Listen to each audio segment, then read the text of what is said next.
This story is titled, You're Not Invited to Christmas, my dad said casually. Then don't expect my $7,000, I replied while canceling their mortgage. Hey everyone. Before we jump into today's video, I need your help. We've noticed the channel is losing some traction, and subscribing is one of the best ways you can support us. It's quick, free, and it helps us keep bringing you awesome content. Your support means the world. Let's keep this channel growing together. Thanks so much. Now let's start the video. So, I, 31 male, was just sitting on my beat-up leather couch last December, scrolling through Reddit on my phone while ESPN played in the background. One of those boring Sunday afternoons where you're not really watching the game, but you need something to fill the silence of your empty apartment. Outside, it was starting to snow. One of those heavy, silent snowfalls that makes the world seem quieter somehow. The kind that piles up on window ledges and turns the streetlights into blurry halos. My apartment isn't much to look at, just a one-bedroom in the crappier part of town where the rent is cheap enough that I can save a little each month. The walls are too thin, the neighbors too loud, and the heating never quite works right, but it's mine. I pay for it with my construction job. Not glamorous work by any means, but it pays the bills. I've been with the same company for 5 years now, working my way up from basic laborer to crew supervisor.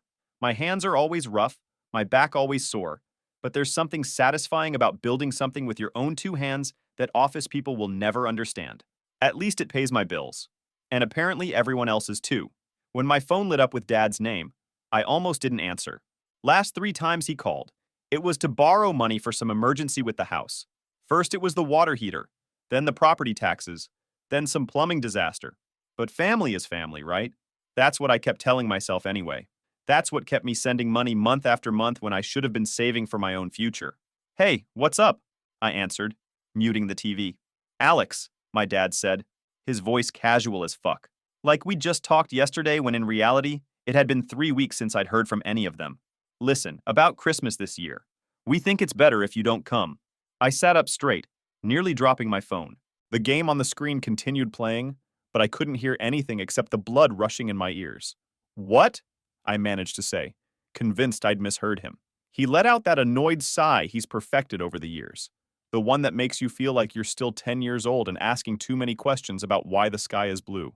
Megan's having a rough time lately. You know how sensitive she gets. All that tension between you two. It's just easier for everyone if you sit this one out.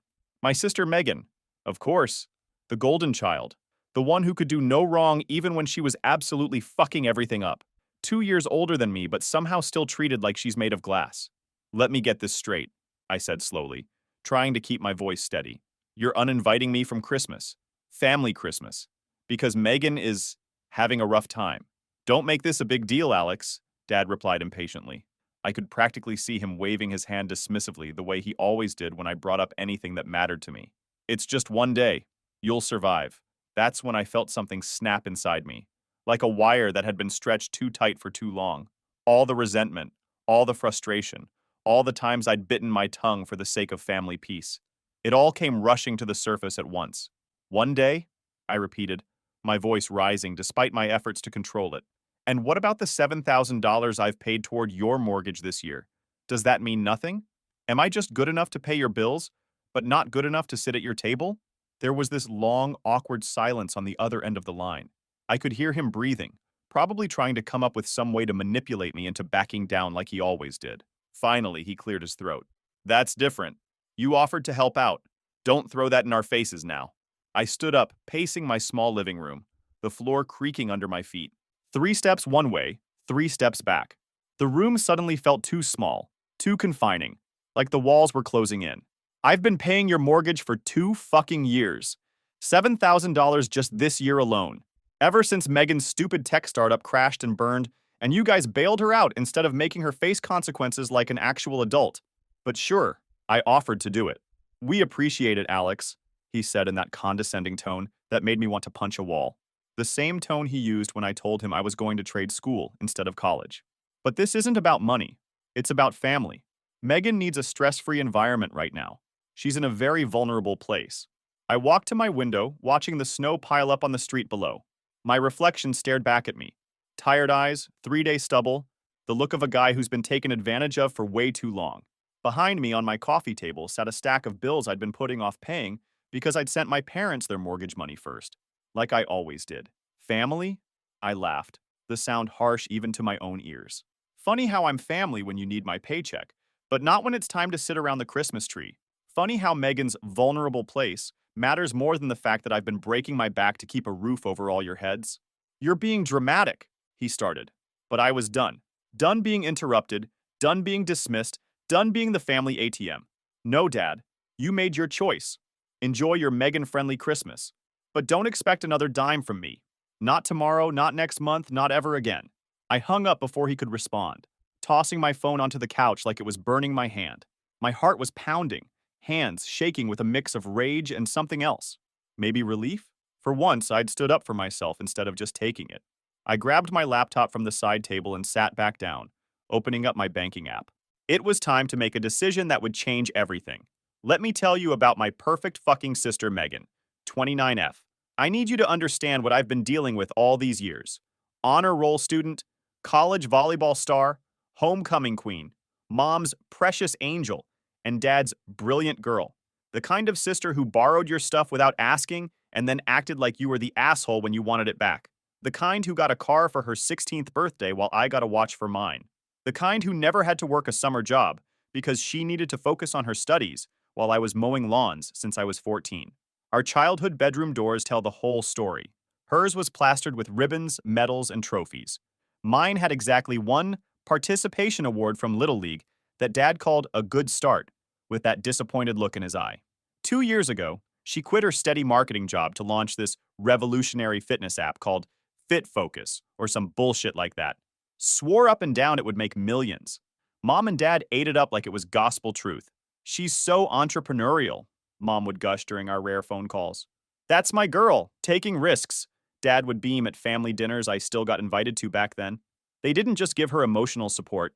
No, they went all in, remortgaged their house they'd almost paid off to give her $80,000 in startup money. Didn't even hesitate. Now, when I wanted to go to trade school instead of college, that's short-sighted, Alex. You're wasting your potential. When I needed $2,000 for my certification courses, we're not made of money. But Megan's half-baked app idea? Here's our life savings and the deed to our house. The app launched, crashed, burned. The whole thing collapsed within 3 months. Server issues, design flaws, zero marketing plan. Turns out my sister's brilliant vision was just an Instagram filter and a calorie counter packaged in a shitty interface that kept crashing. She hadn't even bothered to test it properly before launch. Why would she? Nothing had ever been hard for her before. Mom and Dad were suddenly on the hook for a massive mortgage they couldn't afford on Dad's postal worker salary and Mom's part-time receptionist gig. They were going to lose the house. The house I grew up in. The house where, despite everything, I still had some good memories. And guess who stepped up? Me, Alex. The disappointment. The one who wasted his potential on construction work. The one who wasn't living up to the family name by getting my hands dirty for a living. I started covering their mortgage payments. $583 a month. $7,000 this year alone. Money that came straight out of my account while Megan was posting pics of her healing retreats and her new MacBook Pro that she apparently needed for her job search. I never complained. Just gritted my teeth and sent the money every month. Picked up extra shifts, worked weekends, skipped vacations, drove my 10-year-old car with 170,000 miles on it, and prayed it wouldn't break down. Lived in my crappy apartment with the noisy neighbors and the temperamental heating, because it was all I could afford while supporting 2 households. All while Megan lived rent-free in their basement, raiding their fridge, using their Netflix, and talking about her next big idea that was definitely going to work out this time, guys. For real. You know what the worst part was? She never once said thank you. Never acknowledged that her failure had consequences that I was bearing the brunt of. At Thanksgiving, which I was still invited to back then, she had the nerve to ask me why I didn't get a real job with my full potential so I could afford a better car. I nearly choked on my turkey. And now I wasn't welcome for Christmas. The one day a year when even the most fucked up families pretend to like each other for a few hours. The day I'd been secretly looking forward to because it meant a decent meal I didn't have to cook myself and the illusion of belonging somewhere, even if just for a few hours. I grabbed my laptop and logged into the bank account I'd set up specifically for their mortgage payments. My name was on it because Dad couldn't figure out online banking, and Mom just smiled and said, "You're so good with money, Alex." There it was. $7,000 gone this year. Every dollar earned through backbreaking labor, hauling materials in freezing cold and sweltering heat. Each payment a reminder of the family that only wanted me for my wallet. I navigated to the automatic payment settings and clicked Cancel All Scheduled Payments. My finger hovered over the Confirm button for just a second before pressing it firmly. A notification appeared. All scheduled payments have been canceled. I went a step further and transferred the money I'd set aside for their January payment back into my personal account. Then I closed the laptop with a satisfied snap. For the first time in 2 years, I felt like I could breathe again. I felt like I was taking back control of my own life. Let's see how vulnerable Megan feels when the bank starts sending foreclosure notices. The next couple weeks went by like normal, except I was suddenly $583 richer every month. Amazing how much breathing room that gives a guy. I even treated myself to a new pair of work boots, the kind with extra arch support that makes a difference when you're on your feet for 10 hours a day. Small luxury, but it felt huge. Snow kept building up outside. December in Michigan doesn't fuck around. The temperatures dropped to the teens, and the wind chill made it feel like negative numbers. I kept showing up to work sites, swinging hammers, running saws, coming home with sawdust in my boots and concrete dust in my lungs. The cold made everything harder. Materials didn't want to cooperate, equipment took longer to warm up, and my fingers were constantly numb despite the heavy gloves. But you know what? I didn't mind it so much anymore, because every dollar I earned was finally staying with me. No calls from the family yet, just the steady rhythm of my own life for once. Friday night, I met up with my buddy Chris at the pizza place near his apartment. We've been friends since we were dumb kids stealing cigarettes behind the high school gym. He's a plumber now, makes decent money when people's pipes burst in the winter, which in Michigan is pretty much a guaranteed income stream from December through March. The place was packed with the Friday crowd, couples on dates, families with noisy kids, groups of friends starting their weekend, classic rock playing over the speakers, the smell of pepperoni and cheese in the air, the constant chatter of people actually enjoying themselves. Chris slid a soda across the table to me, eyeing me suspiciously. "You look different," he said. Less, I don't know, hunched over, like you're not carrying a piano on your back anymore. I took a long sip and let it all out. Dad's call. Megan's drama. Being uninvited from Christmas after covering their mortgage for 2 years straight. Chris's jaw literally dropped, a half-eaten slice of pizza frozen halfway to his mouth. "You're shitting me. They actually uninvited you? After you've been paying their fucking mortgage?" I nodded, grabbing a slice from the pie between us. "Yup, so I canceled all the payments. They don't know yet." He threw his head back and laughed so loud the table next to us looked over. "Holy shit, man. That's cold as ice. When will they find out?" "End of the month when the payment doesn't go through. Right after Christmas." I couldn't help the grin spreading across my face. First they get their perfect family Christmas without me, then they get the bank calling about their missed payment. Chris raised his glass. To not being a doormat anymore. We clinked cups. For the first time in years, I felt like I had control over my own life. "You know they're gonna freak out, right?" Chris said, wiping pizza grease from his beard. "Like nuclear meltdown level freak out." I shrugged. "Let them. I'm done caring." "Good for you, man," he nodded. "About damn time. I've been watching you kill yourself for them for 2 years while they treat you like garbage. Should have cut them off a long time ago." He was right, of course. I should have. But there's something about family. Some stupid, ingrained loyalty that makes you keep trying long after it's clear you're the only one putting in any effort. The days ticked by. I bought myself a new TV for Christmas. 55 inches, smart, the works. Why not? It was my money. I even grabbed one of those fake trees from Walmart and set it up in the corner of my living room. Put a couple of wrapped presents under it. Just stuff I'd bought for myself. But it made the place look festive. If I wasn't going to their Christmas, I'd make my own. Meanwhile, none of them had called. Not Mom to check if I was okay. Not Dad to apologize. Definitely not Megan to thank me for the 2 years I'd kept a roof over her ungrateful head. Just silence. And for once, that silence felt good. I went to the grocery store and splurged on ingredients for a decent Christmas dinner. Not the dried-out turkey and lumpy mashed potatoes Mom always made, but a nice steak, some roasted potatoes, fresh green beans. The kind of meal I never bothered to make just for myself, because it seemed like too much effort. As I was loading my cart, I ran into Mrs. Peterson, our old neighbor from when I was growing up. She looked surprised to see me. "Alex, how are you, dear? Getting ready for Christmas with your parents? I just saw your mother yesterday at the store. She was buying so much food as usual. That woman always cooks enough for an army." I forced a smile. "Actually, I'm not going this year, just having a quiet one at my place." Her face fell. Oh, I'm sorry to hear that. Is everything okay? Everything's fine, I lied. Just a change of plans this year. As I walked away, I pictured them setting up their usual Christmas decorations. Mom hanging the stockings. One for each of them, none for me this year. Dad struggling with the tree lights while Megan lounged on the couch, probably scrolling through Instagram instead of helping. I added a carton of ice cream to my cart and smiled. They had no idea what was coming. The first message came 3 days before Christmas. I was at Home Depot grabbing supplies for a side job I'd picked up to fill the dead week between Christmas and New Year's when my phone buzzed. A text from Mom. Alex, honey. The bank called about the mortgage payment. They said it didn't go through. Is everything okay with the account? I slipped the phone back in my pocket without answering. Let them sweat. 2 hours later, Dad called. I sent it straight to voicemail. His message was less pleasant. Alex, what's going on with the mortgage payment? Call me back right away. I didn't. Then came Megan's text, always the last to realize there was a problem, but the first to make demands. Alex, Mom and Dad are freaking out about the mortgage. Fix it now. I was sitting on my new couch, watching my new TV, eating pizza I'd ordered as a treat when I finally decided to respond. Not to her, though. To Mom. Sorry, can't help with the mortgage anymore. Tight budget. Christmas is expensive. You understand? Short. Director. The kind of casual dismissal they'd given me. Her response came almost immediately. What? But we're counting on that money, Alex. We can't make the payment without you. I took another bite of pizza, letting the cheese stretch and then snap. That's tough. Maybe Megan can help out. She lives there rent-free anyway. Then I silenced my phone and turned back to the nature documentary I was watching. Something about penguins. Fascinating stuff. The next morning, I had 8 missed calls, 3 voicemails from Dad, each one angrier than the last. The final one was a proper explosion. Alex, you can't just stop paying with no warning.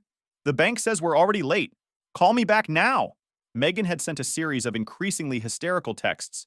WTF, Alex? Answer your phone. You're ruining everything on purpose. Mom is crying because of you. Good.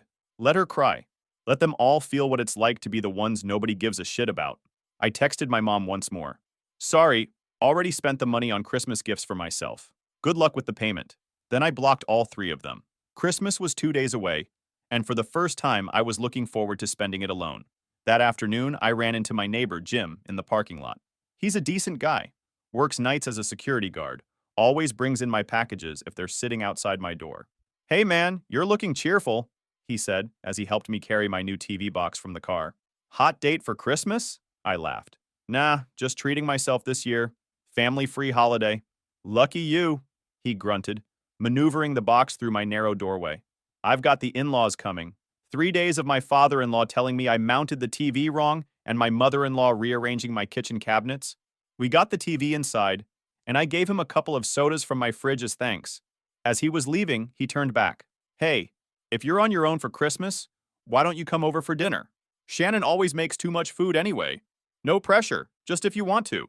I was surprised by the offer. It was the first genuine invitation I'd had in a long time. Thanks, man. I'll think about it. And I did think about it.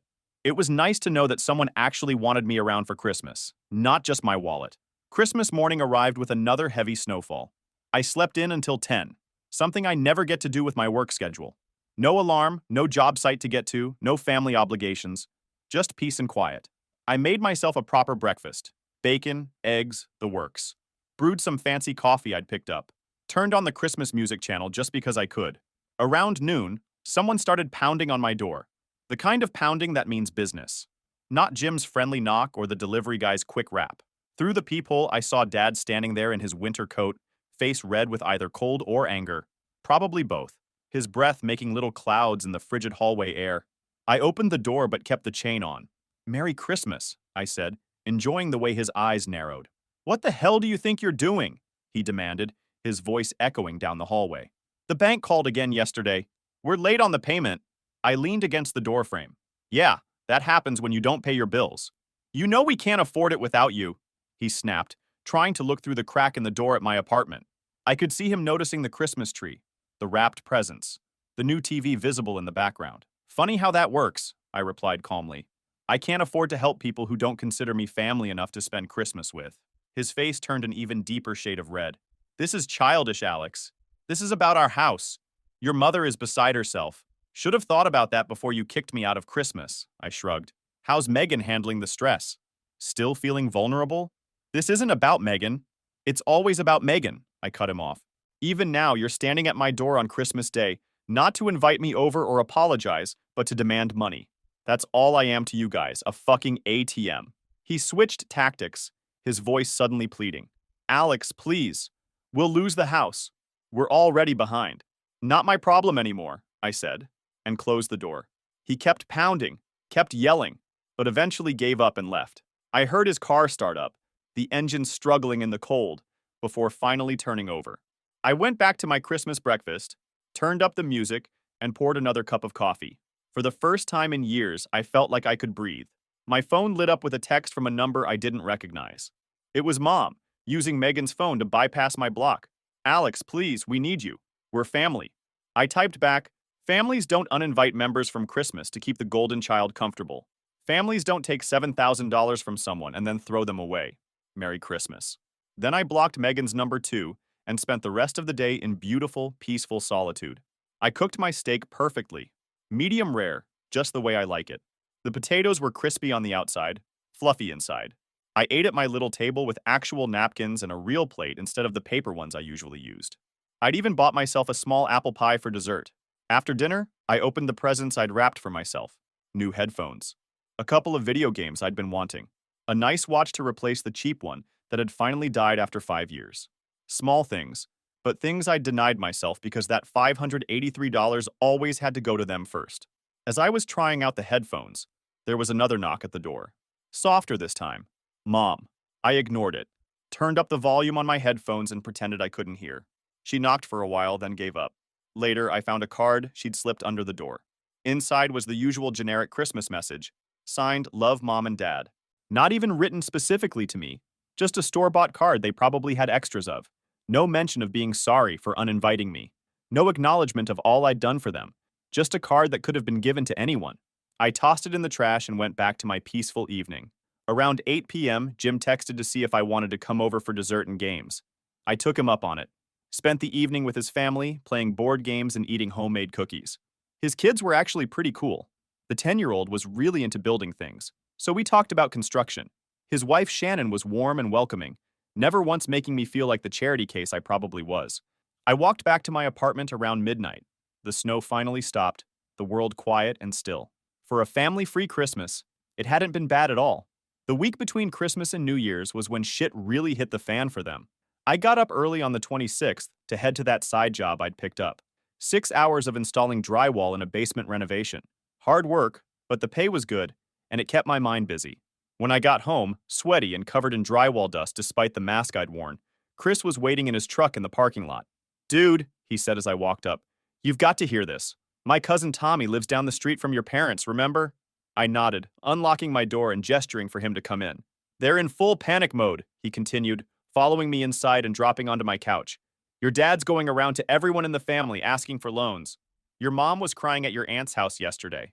And apparently Megan's throwing absolute fits. I opened my fridge and grabbed 2 sodas, tossing one to Chris. How bad is it? Bad, Chris grinned. They missed the payment completely. Bank sent some kind of notice. And get this, your dad had to cancel the cable and internet to try to scrape together some cash. That meant Megan couldn't even binge Netflix in the basement anymore. The thought made me smile. Your cousin say anything else? I asked, sinking into my new recliner. Another Christmas present to myself. Chris took a long swig of his soda. Yeah, actually. The best part. Your sister finally got a job. I nearly choked on my drink. You're shitting me. Doing what? Cashier at Kroger, he laughed. Apparently she cried the whole first day because someone yelled at her about coupons. I leaned back, a strange mix of satisfaction and something like pity washing over me. Megan had never had to deal with the real world before, had never been yelled at by a customer, or had her feet ache after an 8-hour shift, or worried about whether her paycheck would cover her bills. Welcome to the working world, sis, I muttered. It's not all Instagram filters and startup dreams out here. That night, another text came through from an unknown number. My aunt this time. Alex, honey, your parents are in real trouble. They might lose the house. Can't you help them? Whatever happened between you, they're still your family. I texted back, ask Megan to help. She's lived there rent-free for 2 years while I paid $7,000 toward their mortgage. They uninvited me from Christmas because I make Megan uncomfortable. They made their choice. I didn't hear back from her.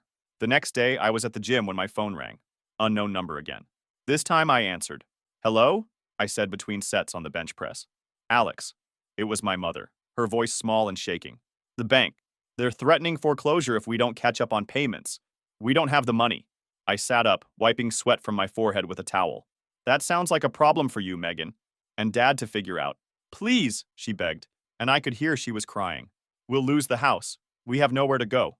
Should have thought about that before you chose Megan over me, I replied. Again. It wasn't like that. It was exactly like that, I cut her off. 2 years I've been paying your mortgage. 2 years of extra shifts and weekend work. And the one time I want to be included in a family holiday, I'm told I'm not welcome because precious Megan needs a stress-free environment. Well, now you can all be stressed together. There was a long silence, broken only by her muffled sobs. Alex, she finally said, we're sorry. We made a mistake. Please help us. Too late, I replied, and hung up. New Year's Eve came, and Jim invited me over again. Just a small gathering. Him and Shannon, another couple from the building, and me. We played cards, ate too many snacks, and watched the ball drop on TV. At midnight, my phone lit up with another text from my aunt. Your parents got an eviction warning. 30 days to pay or get out. Please, Alex, they have nowhere to go. I showed it to Jim, who shook his head in disbelief. Man, that's rough. Family drama at its finest, huh? Yeah, I replied, putting my phone away without responding. But not my circus. Not my monkeys anymore. Shannon, who'd obviously been filled in by Jim, gave me a sympathetic look. Family can be the worst sometimes, but also the best. It's complicated. I nodded, but didn't say anything. I wasn't ready to forgive them. Maybe I never would be. Later that night, as I walked back to my apartment, I realized I'd spent more time with Jim's family in the past week than I had with my own in months. These people who barely knew me had shown me more kindness and genuine interest than the ones who were supposed to love me unconditionally. Maybe family wasn't about blood after all. Maybe it was about who actually gave a damn about you as a person, not just what you could do for them. January crawled by, cold and merciless. I kept busy with work, saved the money that used to go to their mortgage, and even started going to a weekly poker night with some guys from the construction crew. My life was settling into a new rhythm, one that didn't revolve around my family's needs for the first time in years. I'd even met a girl, Emma, who worked at the coffee shop near my apartment. Nothing serious yet, just casual conversation whenever I stopped in, but she'd written her number on my cup last week, and I was working up the courage to use it. Then, one frigid Sunday morning, there was another knock at my door.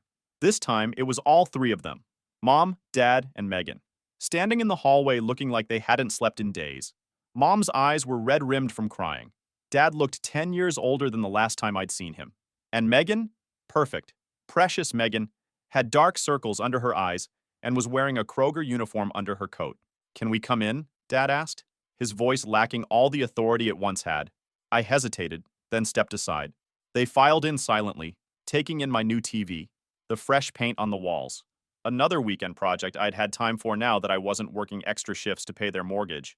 The general sense that I was doing just fine without them. Nice place, Megan muttered, and I caught the flash of resentment in her eyes. What do you want? I asked, not offering them seats. Dad cleared his throat. The bank. They're foreclosing. We have 2 weeks to get out of the house. And? I folded my arms. And we have nowhere to go, Mom said, her voice cracking. We can't afford an apartment with the credit hit we're taking. No one will rent to us. I looked at each of them in turn. Sounds like a real problem. What does it have to do with me? Megan suddenly burst into tears. Not the pretty, delicate crying she usually did to get her way, but ugly, desperate sobs. We fucked up, okay? Is that what you want to hear? We fucked up. I fucked up. I'm sorry. Mom looked shocked at her language. Dad just stared at the floor. We were wrong, Dad said quietly. About Christmas. About everything. We took you for granted. I laughed, but there was no humor in it. Took me for granted? You used me like an ATM for 2 years, and then threw me away when I wasn't convenient anymore. That's not taking me for granted. That's exploitation. We know, Mom whispered. We were terrible to you. I turned to Megan. And you? The queen of the castle? Nothing to say? She wiped her nose on her sleeve, looking smaller than I'd ever seen her. I've been working at Kroger, she said, as if that explained everything.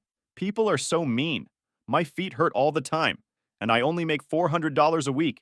Welcome to the real world, I replied. The one I've been living in while you played entrepreneur with Mom and Dad's money. then sat on your ass while I paid the price for your failure. I know, she nodded, fresh tears streaming down her face.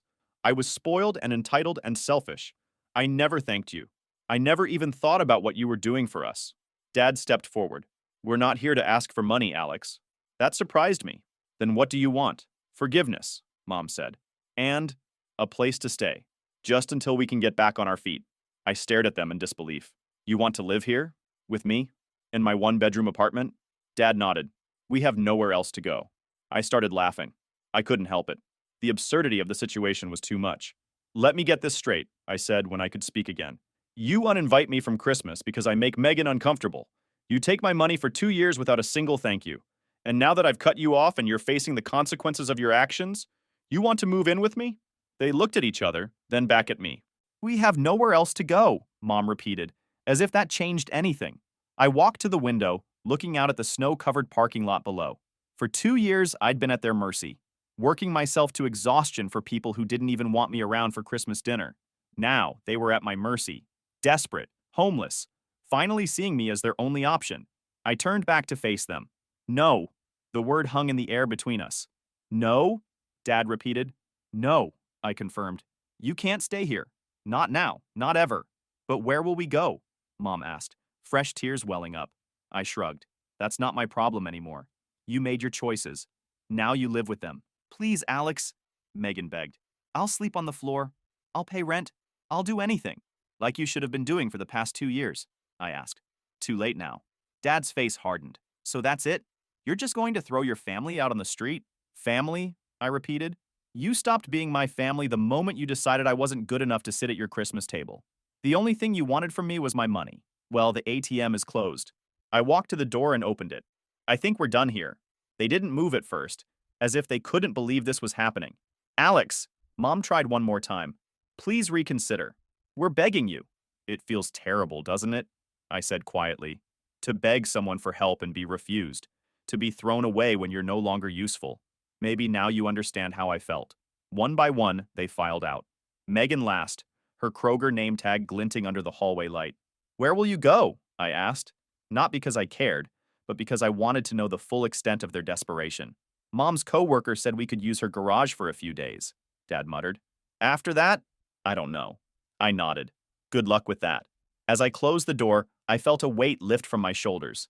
For 2 years, I'd carried them, paid their bills, fixed their problems, been the responsible one while they coddled Megan and took advantage of my generosity. Now they were gone. Their problems were their own, and I was free. I picked up my phone and scrolled to the number Emma had written on my coffee cup last week. Maybe it was time to see what else life had to offer besides family drama. The next day at work, one of my crew members asked if I'd had a good weekend. I smiled and said it had been productive. I didn't mention my family's visit or their desperate situation. Those weren't my problems anymore. For the first time in years, I was living for myself. They could lose everything. I'd already found my peace.